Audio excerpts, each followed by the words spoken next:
আসসালামু আলাইকুম রহমতুল্লাহ। প্রশ্ন করছেন মুরাদ ভাই, উত্তর আলেপুর মাজনবাড়ি, কমলগঞ্জ, মৌলভীবাজার থেকে।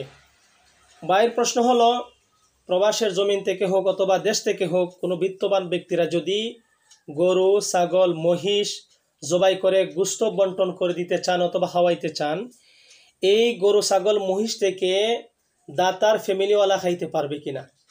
আগে আসুন, ভাই যে প্রশ্ন করছেন অত্যন্ত সুন্দর চমৎকার প্রশ্ন করছেন, এই জন্য ভাইকে মোবারকবাদ, ধন্যবাদ।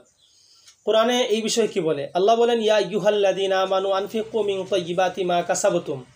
সূরাতুল বাকারার 266 নং আয়াত। হে ঈমানদারগণ, তোমরা তোমাদের অর্জিত পবিত্র অর্জন থেকে ব্যয় করো। 2 নম্বর আয়াতে বলেন, ইন তুবদু সাদাকাতি ফানি'ম্মা হিয়া ওয়া ইন তুখফুহা ওয়া তুতুহাল ফুকারা ফাহুয়া খায়রুল লাকুম। তোমরা যদি প্রকাশ্যে দান করো তবে তা তোমাদের জন্য উত্তম, আর যদি গোপনে দরিদ্রকে দান করো তবে তা আরও উত্তম। তো 2 আয়াতের দ্বারা সূরাতুল বাকারার 266 এবং সূরাতুল বাকারার 271 নং আয়াতের দ্বারা সরাসরি দান খয়রাতের বেলায় আমরা পবিত্র কোরআনের আয়াত পেয়েছি। হাদিসে আল্লাহ নবীজি বলেন, তোমাদের প্রত্যেক অঙ্গর মোকাবেলায় সদকা আছে, তোমরা খয়রাত করো। তো ভাই যে প্রশ্ন করছেন, যদি এইরকম হয়, সরাসরি যদি উনি সদকার উদ্দেশ্যে গরু, ছাগল, মহিষ দিয়ে থাকেন, ফ্যামিলিওয়ালা যদি অথবা ওনার গোষ্ঠীওয়ালা যদি বিত্তবান হয়, তাহলে ওই গরু, ছাগল, মহিষ থেকে উনি কোনোভাবেই কোনো অংশ খাইতে পারবে না, যেটা সম্পূর্ণ ওনার জন্য নিষেধ। হ্যাঁ, তবে যদি ওনার এই ফ্যামিলির মধ্যে 8 প্রকারের কেহ থাকেন যাদের উপরে জাকাতের মাল খাওয়া ওয়াজিব, এমত অবস্থায় ওই গরু, ছাগল, মহিষ থেকে উনি গোশত হোক অথবা তার একটা অংশ হোক উনি খাইতে পারবে, নিতে পারবে।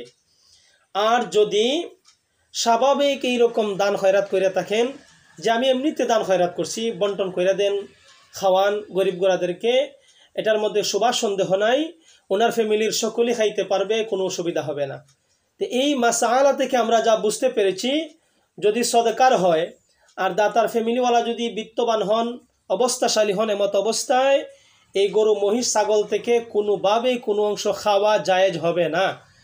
আর যদি বিত্তবান না হয় বা এমনিতে যদি উনি সদকার উদ্দেশ্য সারা দান খয়রাত করে থাকেন, এমনিতে করছেন, গরিবদেরকে খাওয়াইবেন, এতিমদেরকে খাওয়াইবেন, নিজে ভাগ করবেন, এমত অবস্থায় বেলা সুবাস সন্দেহ তা থেকে খাওয়া যায়।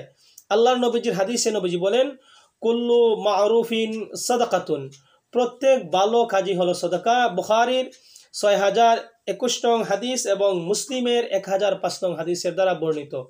সুন্দর সুন্দর প্রশ্নের উত্তর পেতে আমাদের সাথে যোগাযোগ করুন। আলহামদুলিল্লাহ, আশা করি আমাদের এই উত্তরটা বুঝে আসছে সকলে। আল্লাহ তাআলা সকলকে বোঝার তৌফিক দান করেন, আমিন।